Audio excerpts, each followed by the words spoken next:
large one. From the city's perspective, from my perspective, and I know when I talk to Ronnie, like, we really don't need that many courts. You know, if it's just a residential park, we could do 3 courts on the same site that they're at, very easily on that, you know, nice north-south orientation. We looked at it from the kind of the east-west orientation. You could get 6 courts on it, just barely. Squeeze them in, and you could have 6, which would be enough to host, you know, the actual, not meets for the tennis team, but, you know, where you have one high school versus the other. But I don't think that east-west is really what we want to do in terms of orientation. We want to try and stick with the north-south as much as we can.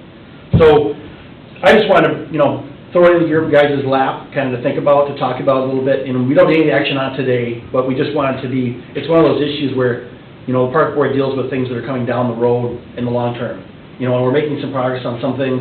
I don't know, Ronnie's probably going to talk a little bit about the Lions Park parking lot. That's kind of the first step on that comprehensive plan, the park plan that the council approved to making improvements at Lions Park. It's one of the ones that it coincides nicely because we're doing a couple other projects and it'll make it user more user-friendly. And I do see tennis as something that a town like ours deserves to have some nice courts. Right now, the ones we have, I don't consider them to be usable. I don't consider them to be safe. And I know, you know, some people may disagree, but right now we're not planning on putting the nets up this year because it just, I don't want to encourage anyone to play tennis there because they're, you know, there's a good chance they're going to hurt themselves. You're not going to be able to play tennis effectively anyways because of all the cracks. It just isn't a feasible thing. So there are a couple options there. The issue is that in order to put them back on that site, we would have to really excavate the whole thing to do it properly. Drainage is an issue. That's a wet area back and behind there. It gets low. But I mean, it's a good spot because you have all the parking in there. You've got all the other park amenities. You've got bathrooms. Lighting is something we could run through the electric department pretty easily. You know, we can look up what we need to do for that. And I do think that it would be really nice to have that. I mean, my wife and I, we like to go on the trails now. You know, 7th Street is an issue. You know, anyone who's been on 7th that does not have sidewalks. It's a main corridor, you know, going from 57 over to the northeast part of town, which is kind of funny. You know, but we walk all the way across, and now you get to the Veterans Park, and you can keep going on that trail all the way over to the dump road, which is great. You know, and we were walking the other day, and we were coming back, and my wife's like, man, what a nice park. You know, like she never had a park in her, you know, hometown, Mapleton, 1,500 people. That was that nice with aquatic center and ball fields and everything. And she's like, but then you get to the tennis courts, and you're like, man, you know, for as affluent as Casson is, as growing as it is, these really are not. Because they've got a nice community fourplex in Mapleton, you know, of nice courts. You know, and so I was like, oh, you're right, honey. And so, you know, I'm high in the sky. I'm like, oh, we'll build 8 courts. It'll be fabulous. And then Ryan's like, I don't know, Jim, maybe not. You know, trying to pump he's got other things to spend the money on already. You know, he's already got his allocation. But I mean, I do think that that's something we want to talk about long term is what we do there, you know, and what kind of amenities we want to have there. Because right now it's pretty well built out, except for on the north side. We do have some space there. You know, they use it for flag football or some things like that. Not a high-end use. And then Mr. Bigelow does have property just to the north there that's kind of landlocked that will probably be accessible in the next 5 years because of the development of the Shooty property even a little further north there. They're going to be putting some road connections in. So, anywho, it's funny, you know, I think that park, I don't know, Greg, you've been around here for a long time. I mean, you might remember when that was the north side of Casson. I remember when that was, yeah, the dump road wasn't, you had to go out down, head west to take a north turn to get down the dump road. And now, I mean, in the next 5 to 10 years, that's going to be in the center of Casson, that park. I mean, it's going to be a centrally located park. I mean, that's what it's going to be. So it's kind of fascinating when you think about the growth, and it's not going to, you know, it's a little slower this year with the housing market. I mean, we're seeing that throughout the state, really. I looked at the housing starts, and Rochester only has 59 single-family homes right now, which vastly lower than their pace over the last couple of years, and we're at, I think, 12 or 13 for a size town of ours compared to Rochester. I mean, that's kind of amazing. Of course, they've got the apartment complexes they're kind of encouraging, but you know, we do think that's going to be a nice amenity to have. So I'm interested in feedback. You know, pricing, you know, the more you build, the cheaper it gets per court, obviously, because of the economies of scale.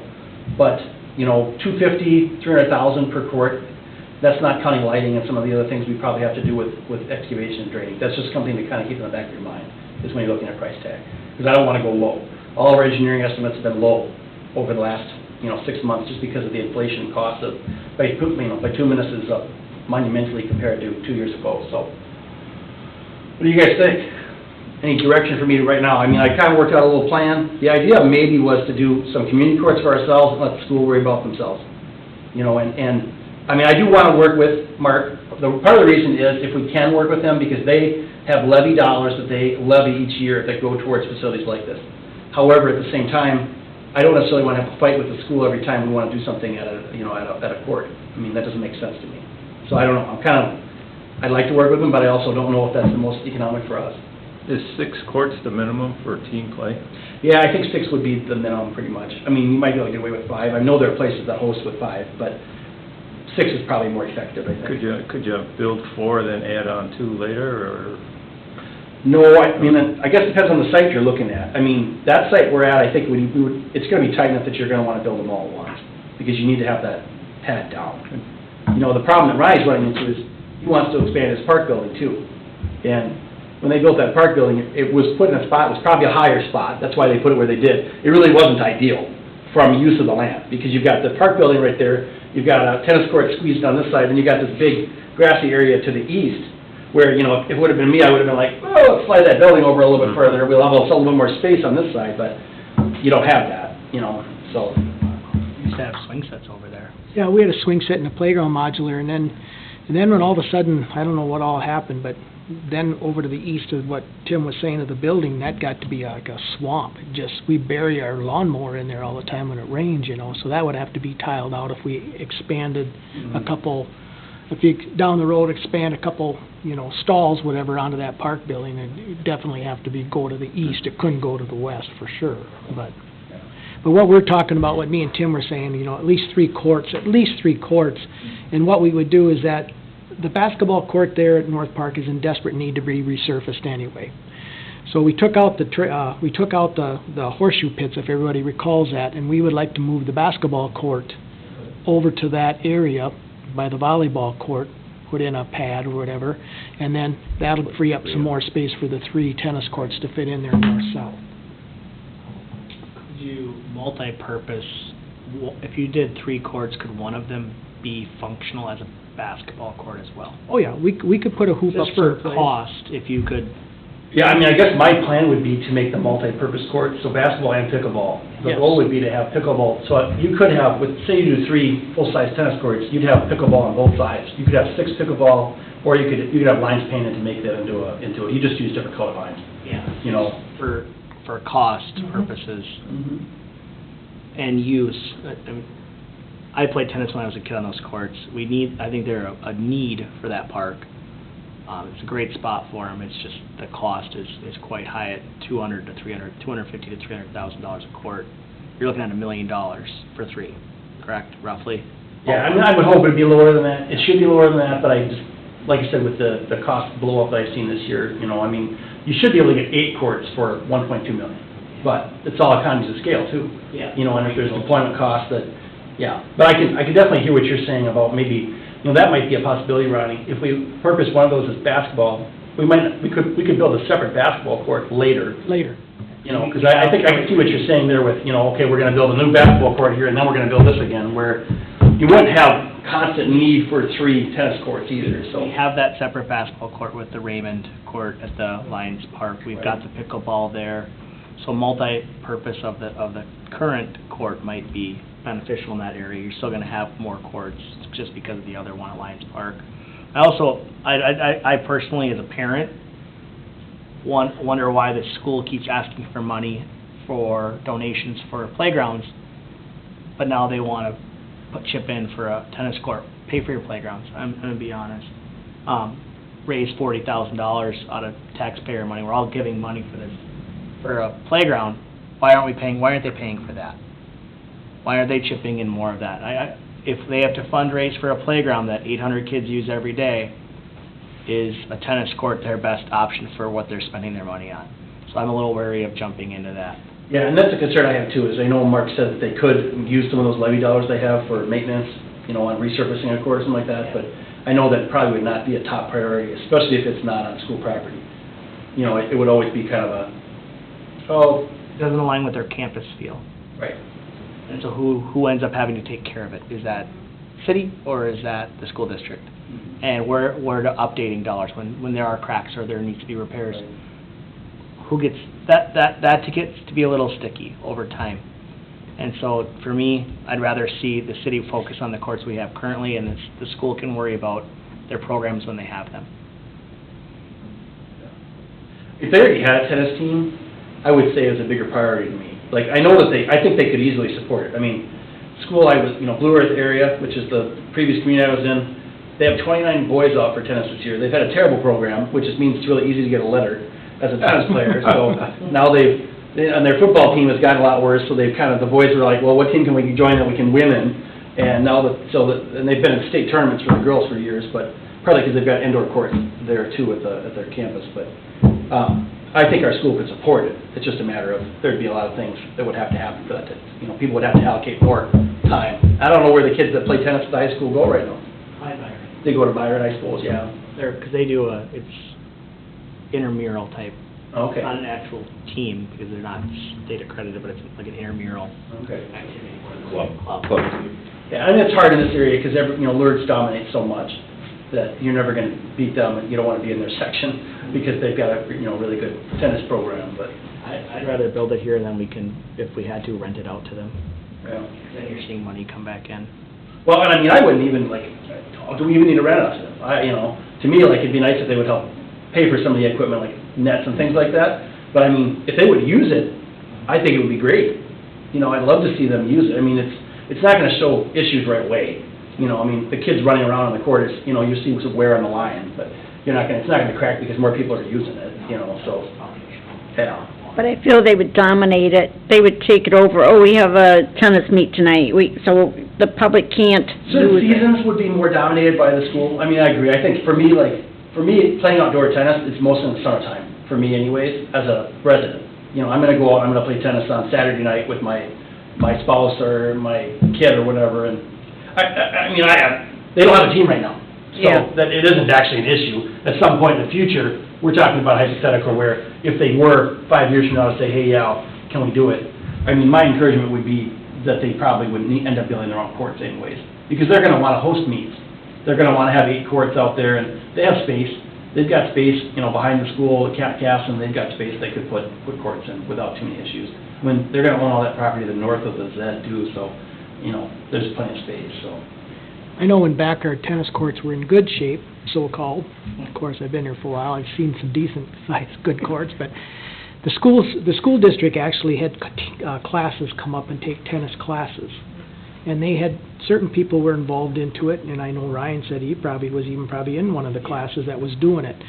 If we build our own 3 courts, I agree with Tim's saying, that could still be the founding start of the system possibly, where the school could still come up during the school year, And school day would be ideal, because then Exactly. your utilization for Right. folks in town is going to be way lower, right? You might have Right. some of the seniors, but Right. by and large, that would be And that'd be over. like a training thing, to see how many people would get more interested. If they played on some decent courts, there might be more people down the road getting interested. Then, like you said, down in the future, then the school system finds out they got Demand for it. demand for it, then the issue will come back towards the school, and it is what it is, because we've already had our 3 courts built, or whatever, So that's just something that could happen in the years. But I know back years and years ago, that's what the school did. They used our courts during the day for tennis classes, or even they'd hire some, we used to even we hired a person that taught lessons in the summertime, and we had actually a summer program where they could sign up for tennis lessons. That was way back, probably in the late 80s when I first started, so, but... Hey, Ronnie, you were the one doing the tennis lessons, or what happened there, Oh, but I remember that's what they did, Sure. so it's just something to think about, or something. I think the pickleball would be nice too. I think there'd be a lot of demand there. We do have that one single pickleball court down in Lyons, but I think a lot of times people like to have, if you're gonna have more than one group, and it seems like that's kind of the sort of the baby boomer fad right now, is the folks that are 65 plus, and I enjoy playing pickleball. It's a fun game to play, but it seems like those are the folks that have the time that are really interested in it right now, and I don't know how long that'll last. It may be a generational thing, kind of like the Moose Lodge for, great-grandparents or whatever, but, Ronnie, you weren't in the Moose Lodge, were you? I don't know. No. Anyway. Not yet, anyway. No, but I think that would be useful too, because that's another thing that could be used pretty easily, and would have some value, so. So would it be helpful if you could get something out in a newsletter or something to see how many people would actually be interested in something? Well, I think, I talked to Amy about that, it's like, can we do like a poll question, even on the website or something like that, or put a little blurb in the newsletter and then have people respond to a poll question, say, are you interested in, having the city council has to make they have priorities, and if they don't have people that are interested in it, it certainly is hard to justify a bigger facility. Like, I think we all want to have nice facilities, and right now it's not a very good facility, but they also have a big street project that came in, 25% over budget for 57. And, we have a Lions Park and the library parking lot that are coming in, $40,000 over a $200,000 budget. So, it's all money, for them, and I think, I think that's kind of what we were gonna look at, is maybe doing some kind of survey. We've talked about that before with just park programming too. It's like, what are people more interested in? If we were gonna prioritize, Ronnie usually has really good ideas. Who knows? With his retirement, it's gonna change a little bit. You're gonna get somebody who doesn't have as much experience in that position probably, so. But I am very interested in your feedback. So, like I said, tonight don't need a decision, just wanna throw it out there as kind of a, keep in your mind as we move forward, each month we talk about different things and, So by eliminating the basketball court up by the pool, that would give us 3 courts, or would it give us 4 up there? Give us 3 for sure. And, I think we probably could squeeze 4 in. 4 in, maybe, yeah. You'd end up coming up real close to the parking lot. Well, we measured it out, you could get 6. Yeah. They would have to be angled the other direction, which creates some issue with the setting sun to the west. Although, with tennis, you just switch sides, so, it's not like they're both gonna get penalized with that, so it wouldn't be a huge crisis, but, so I think you probably could. I haven't measured that alignment yet, so we'd have to go out and take another look at it. But, the other nice thing is that you can bring it up relatively close to the park shop, because there's that garage door on the west side, but, they can drive out onto the courts if they need to get out with trucks, so it isn't a huge issue there either. But yeah, I think, and maybe that's the economies of scale, maybe you go for 4, I don't know. Well, as I said, if you do 3, do 4, but, stop at 3, or do 3 in specifically 2 pickle courts. As you talk about surveys on the newsletter and stuff, you're probably gonna get more senior citizens responding to your survey than, some 30-year-old, because he's not reading his newsletter. Oh, sure. And Seniors that is are an gonna read issue. everything, so that's gonna be a, Some 30-year-olds read. okay, 1. Yeah. I know that. I understand. That's our hard how part you for get us, out is there. how do you get feedback from folks? The only time you get feedback is when people see their property tax valuation bill in the mail, and it went up 20%, and that's something the county does, so, we'll tell them to go to the county. But overall, no, I agree, and how do you get feedback from young families, and without working with the school a little bit, like to say, hey, kids, take this home and have your parents bring it back, or send it back or something, I think of the fire department, they're looking at their building, and they're gonna hopefully have something to show at Festival in the Park. You have a lot of people, families, young and old, that go to Festival. If we really wanted to ask people, that might be a great place, because they're already at the park. Sure. And even have it close to the tennis courts. Hey, these are our tennis courts, we'd love to update these. This is how much it would cost, here's what it would look like. Yeah. Would you be in support of it?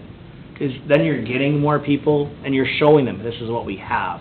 If you don't go to the park often, you don't use them, you don't think about it. But if we had a plan for a I say multi-purpose because what if pickleball in 10 years is no longer a big thing? And what if we need them to have more basketball courts because basketball is blown up? Or we build 4 and it gets used by tennis quite a bit. So having them as functional as possible attracts more people to say, yeah, I'd love to have this, because then there's more options for me. But showing people what that would look like might be more beneficial than just a survey question. Sure. Well, I think that should be something we can maybe see if we can't get some graphic renderings or something like that. Yeah, I think that's probably not a bad idea. It's a project that's gonna take a while. Yeah, it's years If away. we can get something by August, drawn up to show what the plan would be, that won't change necessarily, but the cost will change over time, but it'd be nice to be able to show people what it could look like there too, so. No, that's a good point. It's our goal from the park board, is to put this in, and the only thing is are we putting our too many hats out there? We're looking at Lions Park with updates, we're looking at updating the Veterans Park. Are we getting too many areas to worry about with cost? So just to give some feedback, because that's what you're looking for, Tim. I think this is a community amenity. I wouldn't confuse it with the school and whatever their Minnesota State High School League and they want to do with programming, that'll be up to them when that comes. My question is, when we ask about surveying and stuff, I mean, I think it's been clear, everybody, there's no one that could deny that the tennis courts are failing, right? So then it's a question, and I think it falls more to the park board making a recommendation, the city council either embracing or not. Do we want this as an amenity? I mean, we can ask, but what is that gonna determine if we open up Pandora's box? Is that gonna change the city council's decision?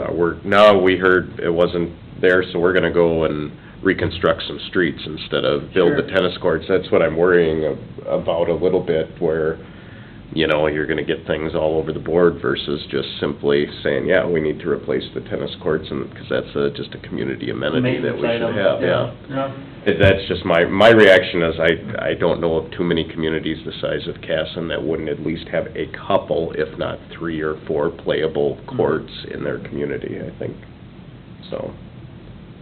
Well, no, that's a good point. You know, I mean, I think if Ryan had come to me and said, hey, Tim, I'm working this into my budget, it's gonna be $50,000 to resurface these courts, and, you know, and Jared's gonna do some new lights from the electric department, I would've said, okay, Ronnie, that'll be your big project this year, and just like, It's not 50, unfortunately, though, but you yeah. know what I'm saying, like, you know, I don't let Ronnie spend that much, so, you know, maybe a couple $50,000 projects, he'll sneak it in, and get it under the wire.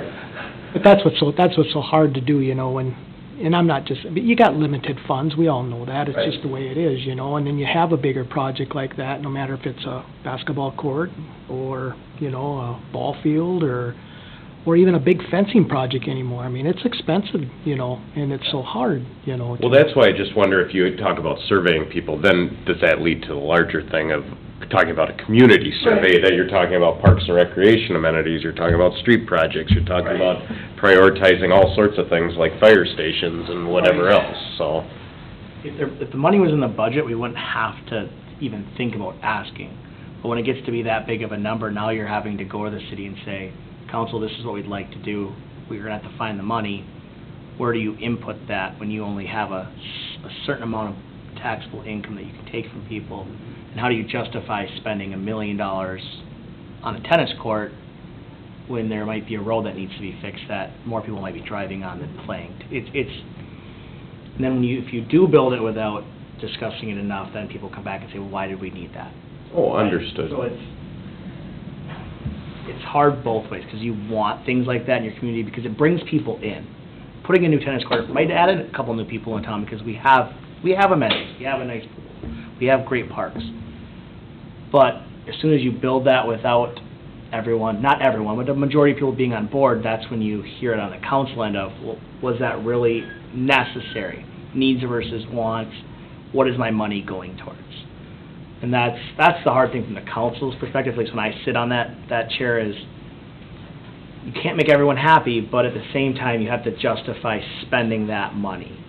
Is it a need versus a want? It sounds like we need to fix them, but it's gonna cost a lot. And getting that point across to council, that requires maybe having people say, yeah, it's something the community really wants versus something we need to have. We're still on the 8. With that, what he was just saying, Tim, you know more about this than anybody, and I'm sure you've worked with it too, Chris, when you were in Lakeville or whatever. Special like bonding, you know, or getting stuff like that. Could you implement like a tennis court project into a bonding thing, or? It'd be hard, it'd be a special revenue bond or a recreation revenue bond, which the saleability of those is pretty limited. It would have a higher interest rate because it'd be against the full faith and credit tax authority of the city. It'd be like a tax abatement bond as opposed to a GO bond that's based off of assessments. Okay. So, I mean, it's doable, and I think that we probably have the tax capacity to do that. It would depend on the amount. Okay. We haven't done a lot of those type of bonds, but it would be purely based on tax increment the council would choose to levy for the bond. I mean, we have some funds that are set aside. You know, we do have a stabilization fund, which is going towards helping the library this year. I mean, in my own mind, if we can keep the price tag down, you know, that'd be where I would look to try and utilize the funds that we have, current, you know, funds. Partly because, do I want to issue a bond and pay, what'll probably be 3 or 4% interest the next year or two, you know, which is higher than it was last year, on something, and then have money in the account that's earning 0.25. You know, the interest rates have gone up. My mortgage rate's over 5% for a 30-year mortgage rate now, and the savings rate is still, you know, miserable. So I'm, you know, you know, if you had a friendly bank, you could borrow from the bank too, potentially for that, but, I think we'd probably try to use it, we'd probably try to work it into a budget. And it'd be one of those years like, when Ronnie retires, I'm like, nope, park budget's all going into the tennis court, we'll see you later, everything else. You know, but yeah, I mean, but it would be, I do think that Chris is right though, in terms of, you know, some limited surveying, probably good to see, maybe just a question like, what kind of amenities would you like to see? Yep. You know, but I do think that in the long run, the whole reason that we have a park board is that you guys actually think about it, guys and ladies, and, you know, we have different priorities. And if you tell me like, hey, Tim, tennis is not a big deal, let's work on ball fields, it's no skin off my nose, because we'll have a need for that too. And, you know, Ryan and I have talked about the ball field, East Diamond Park, and how that's gonna look, and what we're gonna do out there, and kinda using that land a little bit more effectively and stuff too. And then this Vail property that I'm working on with the EDA, I mean, that's a huge potential add. I mean, we have a 147 unit apartment complex that's gonna turn into something like a 60 unit apartment complex. And they want to buy a second lot to build a second phase, and we've got another company that wants to build a lot on the north side. I mean, so maybe you're gonna add 200 units of either senior or, you know, market rate housing right there, which is gonna mean that Lions Park all of a sudden is gonna be hopping, which is great, because it's an underutilized park. Well, now I have to figure out how to get a bathroom down there, and that's not gonna, you know, I built a bathroom in a park, I don't know, 3 or 4 years ago, it was already $60,000 for plumbing, and that was, you know, me being cheap and getting, you know, each contractor separately and making me give me, you know, now it's over $100,000, I'm sure, plus that's not even counting getting water and sewer down to the site, which is gonna be another expense. But, I mean, that's gonna be the next big step, is once we have water and sewer, all of a sudden that master plan the council approved with, you know, warming house, ice, you know, sheet, whatever else you wanna do down there becomes more of a feasible possibility, you know. I don't know, anyways. Splash pad. Splash pad, right. These are all good things though, but I have to run to another meeting, and I apologize. But, I do want to throw it in front of you, let you know kind of where we're at for this year, what we're thinking, and then, you know, just get in your mind thinking about, as you guys set priorities for, you know, the rest of this year and then next year, you know, that I do think it's something we need to look at, and look at sooner than later. Because, you know, you can go out there and look at it yourself, it's deteriorated, the lighting is shot, you know, the fencing is probably okay, but it's not what we need to have in the long run, so. All right? Okay, thanks, Good. Tim. Thank you very much, and you have a great evening. Yep, thanks, Tim. Bad part about it, the longer we wait, the more it's gonna cost. Yeah, that adds. This is not a good year to bid anything though, unfortunately. This is, anything that's related to oil prices is bad, you know. I know Liza is here to take charge, so, you know, Yep. I can feel safe To take over. So we can start with A. Good to see you, Should we Tim. start with A? I thought we were done with that. Oh. Down to B, correct? Yep. All right, Lions Park parking lot improvement. Okay, first of all, I'll go kind of through, what Tim was talking about, he was talking about the repaving and putting a curb on the north side of the playground, and then putting a walking path from the current walking path out front, all the way along the skateboard park, along the basketball court, and along the pickleball court, and then tie it in and have a walk path in front of the playground that leads to the picnic shelter. So that's all part of this whole project. So they had 9 different companies bid on the project, and that stuff for the Lions Park. They also had the same companies bid on the parking lot for the library. So this is gonna be a kind of a tied-in type project. It came back that, out of the 9, SL Contracting out of Rochester, the council did approve on April 13th, on 2022, for SL Contracted to do the paving of both parking lots, the library and the Lions Park. The cost came in at $112,490.80 for the parking lot just at the Lions Park. Okay?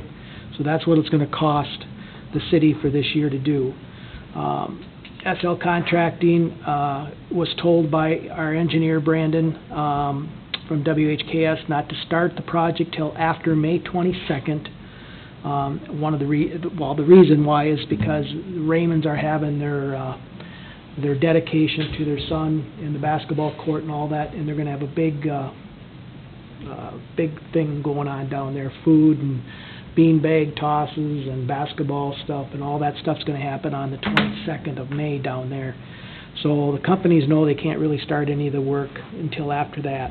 So you can start looking for that. I would probably think sometime in early June to probably get going on that parking lot down there, which will be a fabulous improvement. It'll look very nice. That park's gonna, I mean, and it is. I mean, when we blacktopped the North Park up there by our ball fields, it was just huge. It made the park look really, it come together, and it's gonna be the same way down there at Lions. So I just wanna let you know what's going on at Lions Park and when it starts and how much it cost the city. And that's all coming through budget, right, Ryan? It's all coming through budgeted money. Okay? Down to skateboard park, Lions Park. Skateboard park, I'm gonna hand you out these two things. As you guys recall, it was Cody Mayer that came to the park board, if you recall, a month or two ago. And, he was quite colorful, I should say. But, anyway, I looked into the whole project of the court, okay? The front page here, when you get this, looking at this, is basically would be the layout when it would be final to be done. The ones that are, if you can see right here, I'll just point out, these right here on the bottom, these three bottom ones, that'll be the three structures that'll be added for bike jumps. They are regulation bike jumps, not skateboard jumps, but they will be bike BMX jumps, okay? And that's what this company, the American Ramp Company, the one that we worked on and had them do all the stuff prior when we headed up to the ice arena, and all the equipment is coming from, and they're from Joplin, Missouri, and this would be the extended bike BMX bike jumps that Cody was talking about. Cody knows everything about this. Me and Cody and Evan from this company have worked together on what we felt would be sufficient to use the same area and have enough space on the pad to be able to be safe and be able to have it used and be utilized not only by skateboarders but for people that want to use the BMX stuff. So if you go a little bit farther, the next page, on page 3, you'll kind of see the pink top 3. That's the existing that we have, all the stuff that we have in color. And then the plain white and black, that would be the 3 phases. I wanted them to divide it out into phases. Because first of all, the total project is $31,000 for the three separate units. There's actually 6 units, but as you can see, 1 and 2 tie together, 3 and 4 tie together, 5 and 6 bolt together. So, but there are actually 3 units. The number 1 phase would be, they call that one they call that one the first phase. That's the jump box. That'll probably be utilized the most out of the bikes anyway. And the kids just like to get a good run and go up on the jump box. So that one would be coming up for this year of 2023 for $13,176, just that one single unit, as you can see on page number 4. And that would be the first one that Cody thought, and even Evan thought would be the first one that I think that if we should do that one. The next phase that would be in 2024 would be the 9200 one, the bank ramp, phase 2. And then if you went to the third phase in 2025, you would get the quarter pipe for the $9,886. So total price of the whole thing was $31,495.93. That would be a 3-year type project.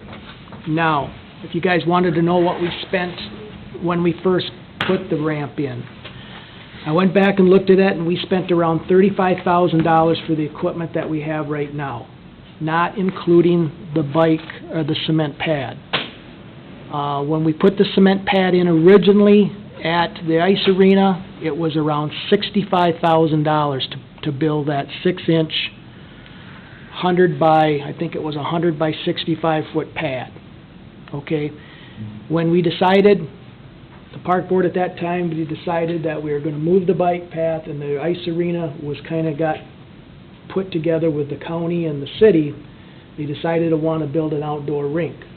That's when we moved all the equipment down to Lions Park. That pad, when I went back and looked at it, when we built it back, we just took over it when South Park was all, Shopko was all done, was just about $95,000 for the cement pad. So between the 95 that we got in the pad and the equipment we got there, we got about $130,000 right now into the skateboard park. So we would add another 30, so we have, have close to $150,000, $160,000, $70,000 on a skateboard park. I just wanted to kind of give you some money figures of what we have spent into the skateboard park. And you kind of think about it, you look at it, you think, jeepers, it doesn't look like a lot for $170,000, but that's basically what the pricing is. So I guess it's going to come down to this, I talked to Cody on the phone after I got this from Evan, and Evan also sent this to Cody, so he knows exactly what we're looking at. I said, your best bet is what I said Janet, our park board member, did when we wanted to repair the wall. It's kind of in the same approach, that whatever you could do as this individual that approached the park board and get people behind you and try to see if you could come in with some donations, like they did, and I told this to him, we told him this when they first started this bike thing way back. If you could get something set up and try to see how many people would want to donate it towards, as I said, I think that would be the first start and the best start to approach the park board and to approach the council on trying to get this a reality to happen. Because right now, I told him we have $130,000 involved into it, and we feel, it is there. I mean, it's the stuff that's there, and do we feel it's efficient enough for us? In a way, yes, we do. I mean, I told him right out, I know, but down the road, you always want to add to the facility, and we do have the room to add to the facility. So basically, when he came here that night, that's what he really wanted us to do, was just add some more things to it. So I told him, I said, if you could go out and get some funding, do it for 3 months. Come back to the park board around the June meeting and let us know how much from April, May, and June, what you've collected. Just put stuff out there. Just see how much people would be wanting to go towards this project. And we'll take a look at it, because I said, the reason why I broke it down, Cody, is because I said, usually on a high-priced object, we have done this with our playground modulars. We've phased it out. The modulars are expensive. With our limited budget funds in our CIP plan, I said, we have to do that. It's just the way it is, and that's how the parks have worked. So I said, see what you can raise. If you want that $13,000 thing coming next year in '23, see how much you can give towards it. Because then in July and August, when I go to the park board, when I start doing my budget for next year, if they could raise, say, $3,000 or $4,000, I'm just saying that off my hand, then I know that I might have to use our CIP money if the board agrees that that's what we want to invest $8,000 in to upgrade and put one piece onto that park, but then we have to decide that that's what we want to do. Do you see what I'm saying? Yep. So it comes down to that. And I know that the council has always been very good about when someone approaches to have something in town and they have some money towards it, it helps tremendously. Now, I said, it may not be an easy thing for you to do, Cody. I said, but you can put... So he was going to go and get some boxes. He was going to set up an account at Bremer Bank, and that's where all the funding, and he said, I'd get some boxes out, I'll collect the money, and I'll put it into the account. So I said, 2.5 months doesn't seem like a long time, but just see what you got, because I said, we start our budget process in July, and I said, so then I can kind of have a good idea when I can approach the park board and say, okay, the council's usually gives me around $50,000 to $60,000 a year. They always have for CIP money. Okay, say we get $55,000 or $60,000 for going into 2023. Do we wanna give 10,000 of that towards that piece of equipment? That'd be up to us what we wanna do, you know? And I feel if he could go and he could raise some of that money, that figure, maybe 3,000 if he did, I think that'd be a fabulous deal. Then, hey, you know, we fund 10 grand of it and we got that piece going in for next year. So I explained that to him. He knows the whole scenario. I said, I will talk to you guys tonight, explain everything, what's all going on, so you know what's happening on his end and what this is all about, okay? I just didn't want to have someone come to the park board, and I've always been this way, and I know, Greg, you know I always been this way. If somebody approaches me on something, I'm gonna look into it. We did the bike jump, the dirt jump, I mean, I want things to happen. If people want something in this town, it's always good to always try to do your best to see what we can come up with. And it's always been my approach to do that, no matter what it is. So, anyway, that's the info on the skateboard, okay? All right. Sound good, okay. Hey, Aquatic Center maintenance Yeah, contract. Aquatic Center maintenance, we had, our company, if you recall, that came in last year and repainted our play features in the zero depth entry range. That company is Recreation by Lemmy Jones. That's the company that does most of the repairs around the areas. They're doing the big repairs up at Shakopee, up there now at Valley Fair. They're based out of Missouri. Good company. We met with Tim, myself, our Public Works Director. The gentleman, his name was Steve, that runs the company, that does the work. He came up from Missouri. Lemmy came from Missouri, and then Jay Weber, the guy, the salesman or the distributor of where we got our slides and our play features, he came too. So we had a nice meeting, sit-down meeting, because we wanted to figure out for the future of the Aquatic Center. That's one thing I know that has always been my concern, is that, first of all, it was fabulous we got it, but it's going to cost money down the road, no matter what. And I wanted to make sure, and I told this to Tim and how we wanted to set this up, that I wanted to make sure we have a plan in place about what we're going to need for money to keep that facility in good running shape, not letting it fall apart, not trying to get by with, oh, we'll shut that slide off, we won't use it this year. No, that's not how to run a good facility. So we got to have a plan, and we got to have a maintenance plan. And our maintenance plan, when it all came down to it, we talked about it, and the company, the Steve, whatever, does the inspections, and he'll come up from Missouri, and he'll do it on a 3-year contract, which would start next year in '23, and that stuff, and go through '25, and it would be $2,500 a year. Now that cost would be total, them coming up here, finding a hotel, money to drive up here, renting a piece of equipment from one of them tall things over by Byron out on the road, you know, and then getting up there and inspecting the slide and doing all that stuff, and then inspecting our play features, making sure everything is up to par in that, and then also inspecting the climbing wall and the diving boards. Okay, so them are the areas where are very important, because that's where most of the people and kids are playing it anyway, you know. So I thought that wasn't a bad price. Tim did not think it was a bad price. For every year, it's not going to go up. It'll be for a 3-year deal. Okay, Tim signed it. I sent it off to Lemmy, and he just has to sign it and get it back to me. So we will end up going with that $2,500 for them to inspect it, to make sure that we're always on the up and up on what we got to do. So that was done. So then I had Lemmy figure out in the next 3 years what has to be done.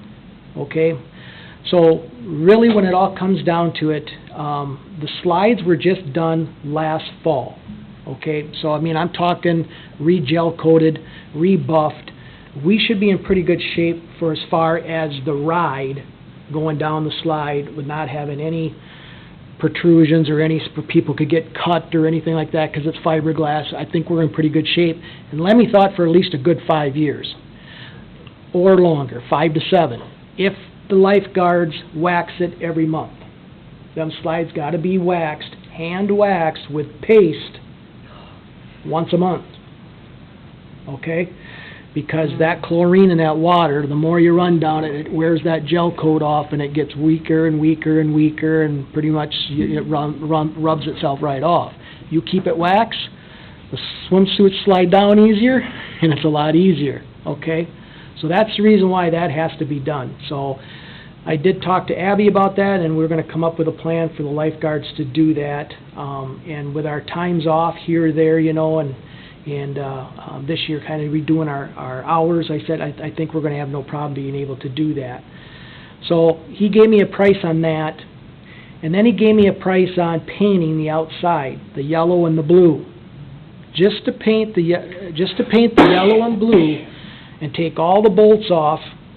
Okay, this would be done, I think, in 25. I didn't bring it, I forgot it on my desk, but in 25 or 26, to pull all them sections apart, re-put all new putty and all new gasket in there, and then bolt them all back together and then repaint it, was $44,000. Half the slide cost at the time. Yeah. The slide cost now, he just gave me a price on that here last week. If we bought, both slides was around $770,000 right now. We bought them for $275,000 in 2013. Okay? So that's why the maintenance, and that's why making sure that we keep Very up to par of what's going on. Now, to have him come back in and rebuff and refix the gel coats within 5 years, like I said, $11,000. So that's better for us to make sure we keep it waxed and have him come up here and inspect it and keep it going. But he did tell me, fiberglass does not last forever, just to let you know. Okay, we're 9 years in now. Hopefully he felt that the slides would last a good 20 to 25 years. So could you imagine what them slides are going to be cost in, say, another 10 years or 15, 12 years? You could be looking over $1 million to replace 2 slides. So that's the cost of the slides, just to let you know on that part. The diving board, the tall one, on the base of the diving board is rusted. If you go up there, it's rusted. It's not going to break or nothing like that, but that's going to have to be all re-sanded out and redone and repainted and stuff. And I got that set up, I think, for this year or next year for about $8,000 to do both of them. Okay? But he's got it all broke down. I'll bring that back to you guys in May, because I'm sorry I forgot to bring that tonight, but I just wanted to let you know about the maintenance of the slide and the cost, okay? And that's just the play features. That's just the play features. What type of wax? Is that something he supplies? Yeah, no, he says, Lemmy said you can get it right down to Napa. That's the stuff he used. He had a special name for it, and it works great. There's now a ceramic wax out there that's supposed to be better than the Karuba wax, and Yeah.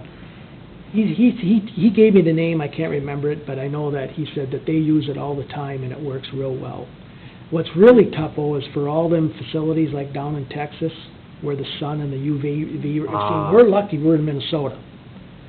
He says in them slides on an average, when you buy them, they tell the people when they buy them, you're lucky you're going to get probably 12 to 15 years out of the max out of it, because the UV rays just it does. It's just the way it is, the heat. So that's what I'm, stuff like that. But anyway, this year, we got $20,000 set aside. We've always had that, as you guys know, in our budget for maintenance repairs. I'm going to have them take all the steps off, the pieces of coating, and it's 4 bolts. They're all going to get put on a pallet, and they're all going to get shipped down to Texas, and they're all going to be resurfaced and all redone. And then that's going to get taken care of. And I think that, and then there was another couple things, the play feature, and there was something else that we were going to repaint on the base there. So I think we're going to spend our $20,000 this year just to have that stuff done. So the steps will last us pretty good.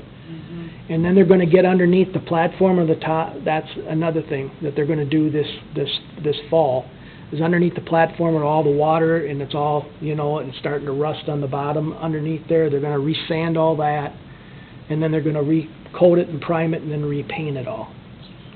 So that's another thing that's gonna get done with our 20,000 this year, okay? So, I will bring that in next month, I promise you, and we'll kinda go through it so you guys know what the price is and what's gonna happen in the next 3 to 5 years for maintenance of the facility and that stuff. So that's a big key.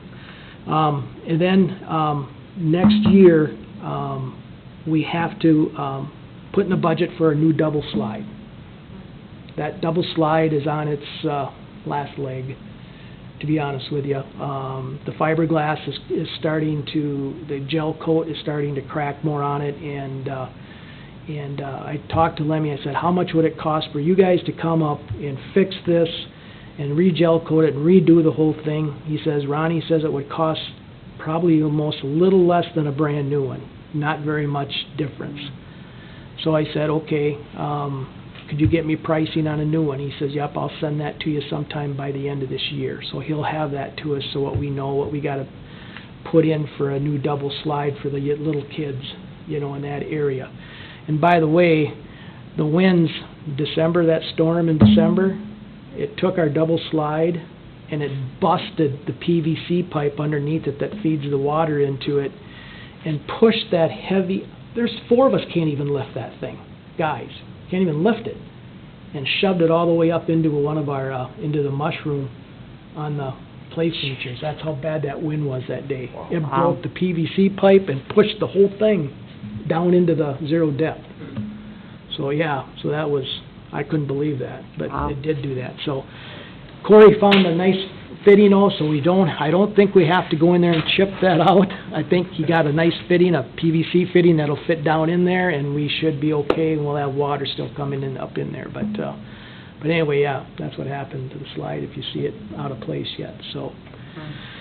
And, but other than that, I just wanted to talk to you about the maintenance stuff, 'cause that is a huge thing. I mean, we have a beautiful facility, don't get me wrong, and, but it's gonna cost money as years go by to keep it up, you know, so. Okay, any questions on the Aquatic Center, anything else? How's the overall deck? The decking is fabulous. We have been so lucky with the decking. We have no cracks on that decking, but we shouldn't have that. The way they put it in and how much sand is underneath that whole facility, for us, for going through 9 years, it's made good. But I think one of the key reasons, and that's another thing we're gonna do this fall, and I talked to Sheldon, is that's gotta get all re-caulked around the bathhouse, between the deck and the bathhouse. Keep that moisture from going underneath that thing. Anything where we see anything that's caulking that we need to do or replace, that's gonna get pulled out and then re-caulked with that special caulk that he has. Is 20,000 enough going forward, or is that something where we should look at saying maybe 30 to 40 is a better number because costs are gonna go up? That's very true. That's a great question, Ryan. I talked to Nancy about that. We had 20,000 in for this year. I asked her that maybe we should increase that at least another 10,000 for sure for 23, up to 30,000, okay? Along with that 2,500, you know, for the inspection. So that is something that needs to be looked at every year because of the costs always rising. So, you know, I know that's a tough sale. I know that's a tough thing to put into the budget to raise it 10. And most of the times what happens is that if you add 10, is there any other area you could cut 10? And that's how it goes. And yeah, you can find some money, but you know, you don't want to chip something else either, you know. You want to make sure you have enough money to take care of everything in the park system, just not, but that's a valid point. And I asked Nancy to go up 10,000. I'm going to try to put that in there comes July, August. Yep. When's the last time she increased your spending budget? Spending. Does she do it every year? Do they? Yeah, spending budget, yeah, we go through that with a fine comb every year. The city council relies on me to really go through the budget and say, this is the area, this is the stuff that we need, what is the necessity of that year. Can you rob Peter from Paul if you really have a bigger thing that needs to get done? I've done that. I've done that probably over the last 10, 15 years. Jan knows that. Okay, but I'm also know that if I lose it in an area, I'm gonna have a hard time maybe possibly getting it back, you know? So I try to make sure that I, you know, and the aquatic center is gonna be a pretty good size expense for us, no matter what. Going down the road, you guys, you're always gonna be dealing with the aquatic center for expenses. Your biggest thing is what I'd like to see is to have the CIP money increased. You know, Randy Lentz started giving me $50,000 when Randy first was here. And how long has Randy been gone, you know, for a while? Yeah, And then we when that. he came, he started that for me. And before that, and I think Jan just had started around it, I didn't have any CIP money. I think, Chuck, you remember, I didn't have extra money. You guys were pretty much to the point that, hey, you know, we gotta do what we gotta do, budget what we have, and work with what we did.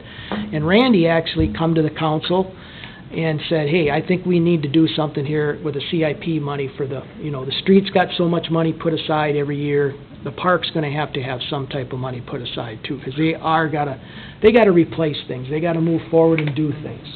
But that's basically, you're right, Ryan, I mean, that's what I would like to see. Keep that aquatic center money for maintenance, keep an eye on that, and then possibly look in the future for the CIP money, increasing it maybe $5,000 every 2 years, or $10,000 every 3 years, or get that baby up there to about 75 to maybe 100. And then, if you get something like that here for a small community, you got $75,000 or $100,000 to work with CIP money, you can get some stuff done. You Well, can. part of it is, and Ryan, this, you'll understand this, is as our parks grow, our expenses get greater. Yeah. And at some point, you stop growing the park because you just can't keep doing some of these projects, so, which isn't the purpose, but it's kind of a, you know, scratch my back, I'll scratch yours, but you have to have it back to scratch first, Right. so. And it's tough decisions for the council. It's very tough, because everybody's asking for money. Everybody is. Fire department, everybody. It'd be nice to see some of the developers as they build their new developments, putting money aside to the park department or building a park, or doing something that shows, hey, we're putting in all these homes, we're adding locations to our community, but we have to facilitate parks then after that. Right. You keep adding to the south by South Fork, you keep adding to the north, as you add, you have to bring in park services. It would be nice if some of those developers who are making a fairly decent amount of money off those developments support the fact that those people need parks. And that's what Chris Yeah, wanted. I've brought that, I mean, that's park dedication fees, Yeah. I mean, That has gotta be you can, looked at. depending on what side you're on, you know, certainly if you're the home buyer or the developer or builder, you're not in favor of it. And I shouldn't say the home buyer, you might be in favor of it, because you're gonna Might get be, park, yeah. but certainly if you're, Well, yeah, that's where it failed in the past, is we just never asked enough. Exactly. And that's, I think, I where mean, your that's- next step is, as you see 2 or 3 big developments coming up Yeah. in the next year. It may be time to start asking for those, coming to the city and saying, this is what we need to facilitate what we need to do. And that money should go into a parkland account and allocated for Yep, parks just only. parkland. Only. And in today's We talk about market, that 10, 12, I mean, every other year we talk yeah, about we this. do, and it never So, happened. how do we implement that? We got some, but we haven't had a lot of Right. new developments come in for how many years now?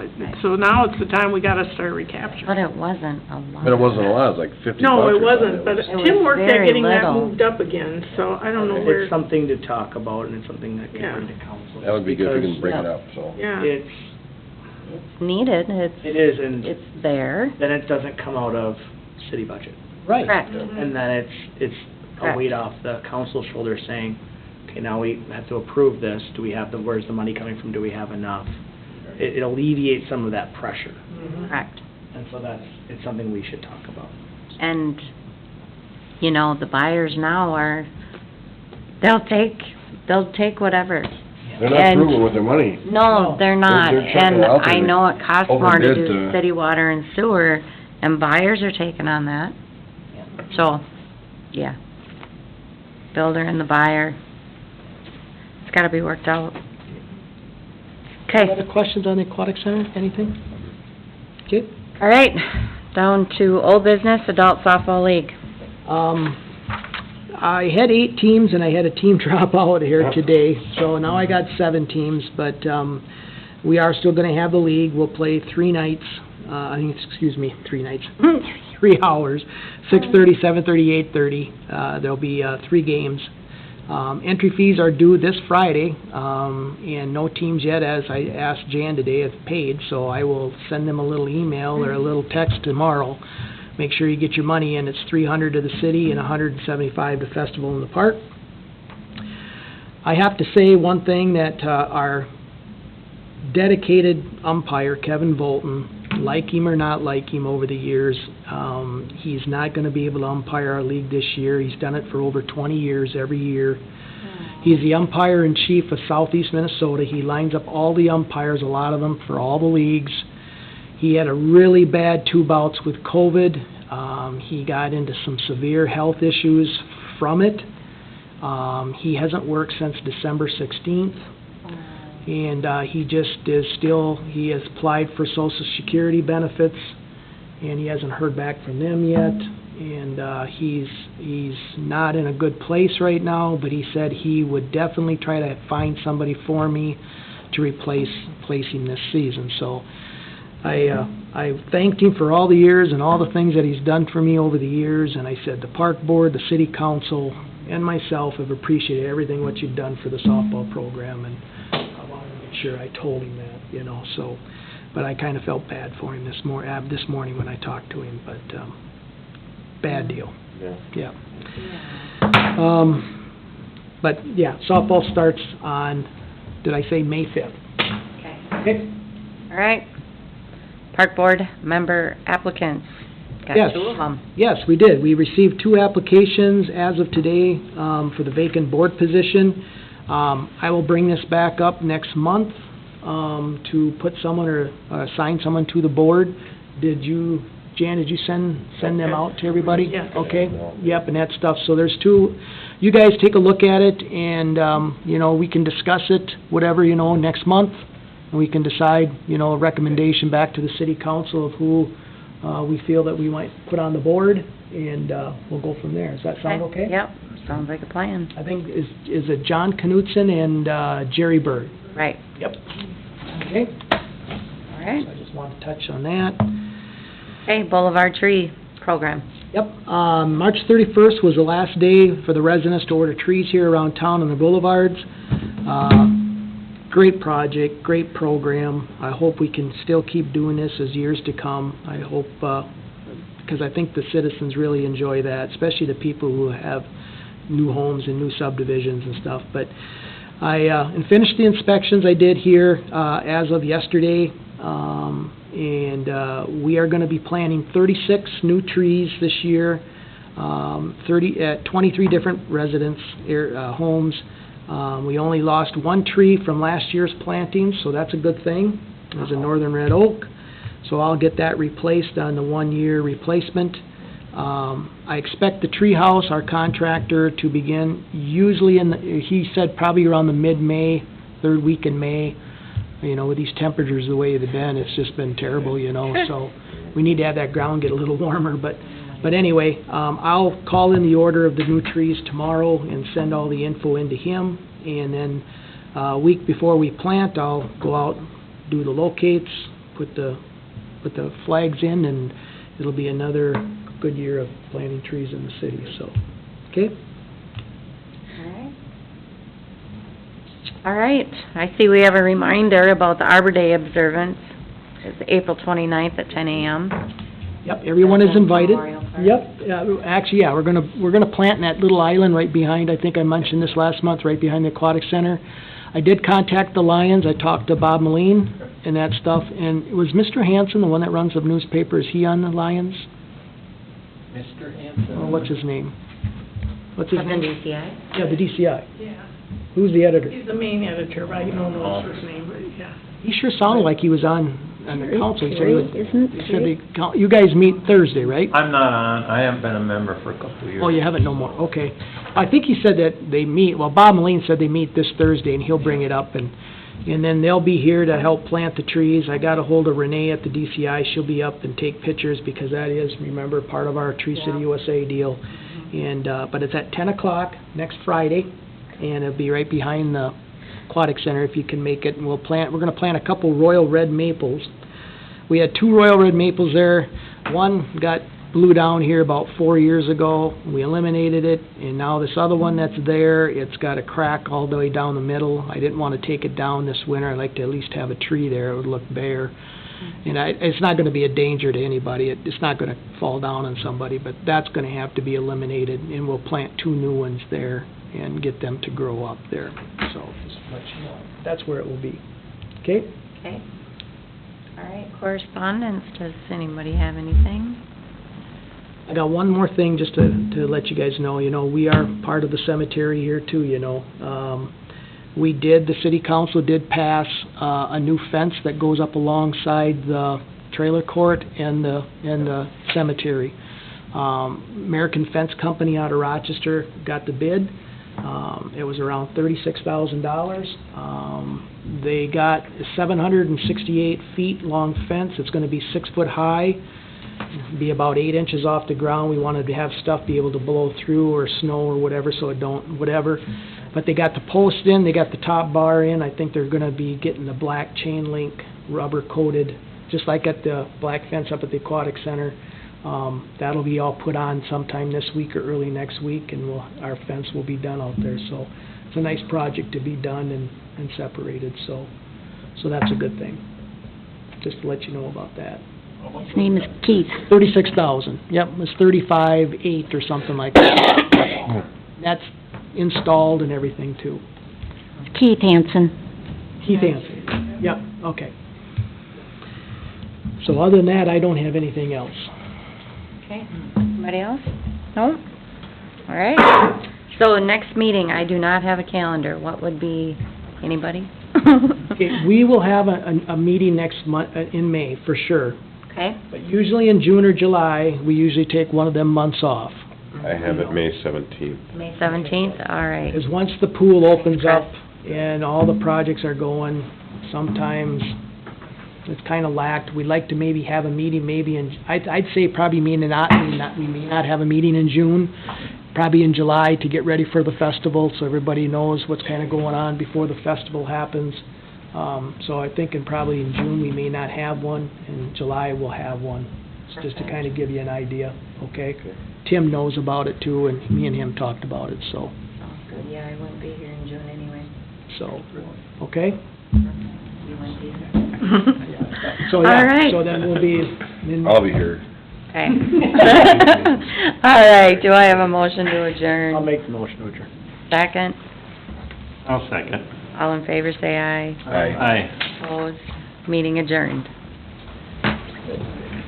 Thank you for all coming. Thank you.